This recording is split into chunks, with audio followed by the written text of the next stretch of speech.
mambo. Inyaya yekuti wakayamba kwedu wakati uchada nemuromo. Saka ndoda kuti ndichenure pamberi pamambo kuti zveshuwa uchada. Zvinhu zvangu zvandakashanda zvese. Ndikwanisa kuti pazvese. Mpindure. Ombera iwe kama taura mudare mamambo. Zvopakita nganga.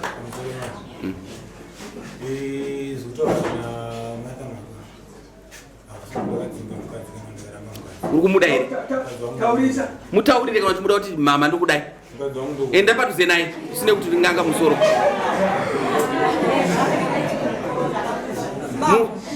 Taura ndichinzwa. Taura hapo. Inini murume uitsotsi. Kundida ndekwefeki. Murume yanga yakumusha kona baba vangu. Akarerukirwa kuna baba vangu kuya unotaura kuti achada nekurwara kwandinoita inini. Akataura pamberi chakamusimudza kuti abve kumba kwavo kune vabereki achiuya kuvabereki vangu achitaura muromo wekuti achada chii. Mubvunze. Chakakusimudza kubva kumba kwenyu kune vabereki vako usina kutaura nyaya yako uchiuya kumba kwedu kuti utaure kuti uchada kune vabereki vangu chii. Machisachi. Aiwa dola phone yao. Ndichienda kuvabereki. Kwa hiyo $5 inyaya yeupfumi hwatikashanda kuti upfumi hwakashanda tese kumba kwavo. Ndosvikandisumudza kuti ndiende. Kuno chikumba kwavo? Kune mombe dziri 3 dziri kumba kwavo. Une vana vangani nayo? Ndine vatatu vanakashaya 2 pei. Hakuna mombe. Pamusoro ichangamira. Ndosaka ndataura kuti murume uitsotsi. Ndakashungurudzwa nekurwara ndakatanga kurwara 2014. Murume yakatanga kubuda achienda kumaklem. Ndakatanga kurima ndaona kuti situation iri panapa murume anga asingadzoke kumba. Pagora iwe kumba kaviri. Ndabva ndaona situation yangu kuti azviite kuti ndirambe ndakagara kana kuti ndiende kumba. Murume wangu achadzoka.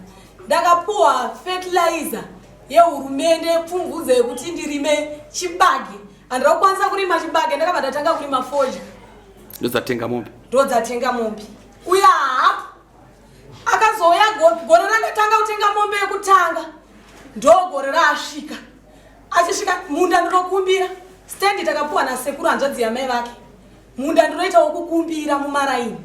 Akabva auya uyu ndatokohwa ndatotengesa foja.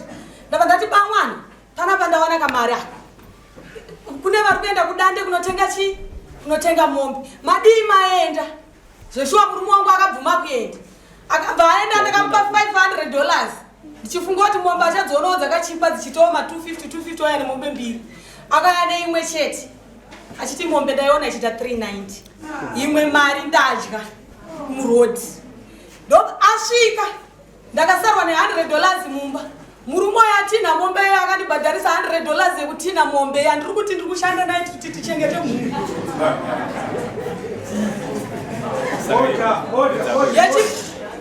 Yechipiri mambo. Murume uyu akagara zvandikaona kuti inini ndakasemwa 2014 ndarwara nezvisasa. Akagara muvillage, same village 6 months. Achiti akandiona ndine vana isimudza ruoko kudai.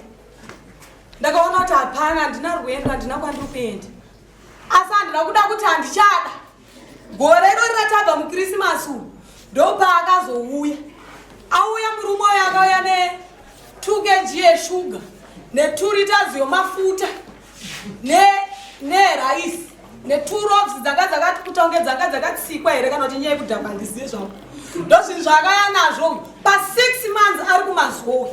Auya nezvinhu izvo zvaakutotaurira vanhu kuti akatotaura achiti zvondaya ne$500. Akasvika pakuti amai hamusi kutengerwa chikafu amaitanya vane mari ndapa $500 auya asina kana dhuku. Izvezvi naamai izvezvo hatisi kutoonana. Amai vakahakira nyaya yemwana wavo kuti inini ndiri kudya mari iri kushandwa nemwana wavo. Mwanangu ndazvinzwa. Iwe uri kuti wokudii naye? Ndakagamuchira kuti haachada kwaakaita. Ndakati ndinokugamuchira nokuti saka iwe uri kuti wokudii naye nhasi?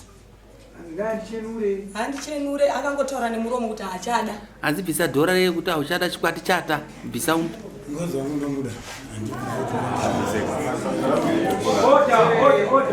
Iwe mambo aigwera wandinawo ganda rese rakanga rakadai somuviri wese. Ndinobatsirwa nahonorable chinoda kufa.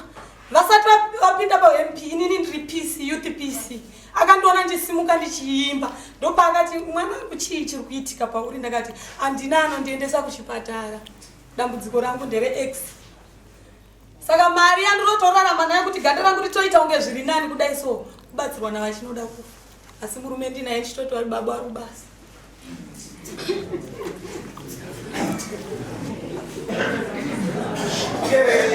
izvo kaizvo kuti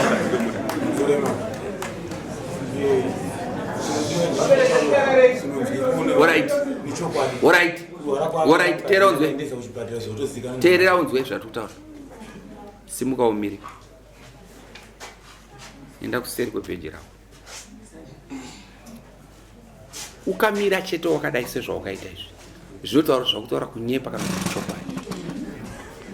Tosangana musi wa 26. Wazvinzwa? Vabereki vako varipiwe? Varimo muno. Ngavakwire pfuma. Wazvinzwa? Ngavabhadhare mari kudare tosangana musi wa 26. Musi wa 26 ndichavaura kutotanga dare na 8. Because next year yacho inouya pamwe pacho ndichashaika. Chatotora 3 weeks ndisimo muZimbabwe. Saka ngatiite saizvozvo. Tosangana. Mwana wangu. Upi? Iye mvana. But wanza zvandataura. Ndatopedza. Mwana we zvazvinoita rega ndikutaura kana ndiri panapa ndichitonga zvandoza. Pandiri panapa pakafanana nemunhu ari kubika chimoto. Pasi moto padenga moto indiri pamitro. Saka ndinoti kana ndikatonga pamwe pacho ndosiyira Mwari pamwe pacho ndoona kuti no apauda kuti ndigadzirise. Wazvinzwa? Uye asi munhu kubvira kumusoro kusvika patsoka dzake dzaanotsika. That's nonsense, that's bullshit. Ndepepe munozoona ndichipopota pemoti mambo wanopopota sei. Chandinopopota ndozvipi? Ndizvezvizvi. Bozi kana ndichiona mwana akadai so, miri wako uri mavara. Wanzwa? Kufunga kwako, ini ndine vana, ndinonzwa sei. Kana ndichiona mwana akadai so munyika. Unoda chete kuenzera naye chete uchibheurira zvinhu zvako asi kuchengeta haudi. Ndo pandinogumbuka. Zvakaipa zvinorwadza zvazvinoita kuvana so. Miri womunhu woita mavara songe ngwena. Kunze kuti ugadzire mukadzi wako. Urwere unouya panyika, matambudziko anouya panyika, but unofana kugadzira mukadzi wako. But zvakanaka here? Woti kana apfeka soedza kuzvivhara kutonyara kufamba pane vanhu nokuda kuganda rake. Kana MP chinoda kufa ari ndiye akutopota achikuchengetera mukadzi. Mukadzi wachinoda kufa. Mukadzi wa MP wozonzwa tsikuti kuti hapana zvokuita nokuda kuti mwana wangu ari munyika. Zvakanaka here? Ndambotaura ndichitanga dare ndikati vanoba havasi kuharari, vanoroya havasi kuharari, vanoita zvakaipa havasi. Kana muno vari papi? Ndivova.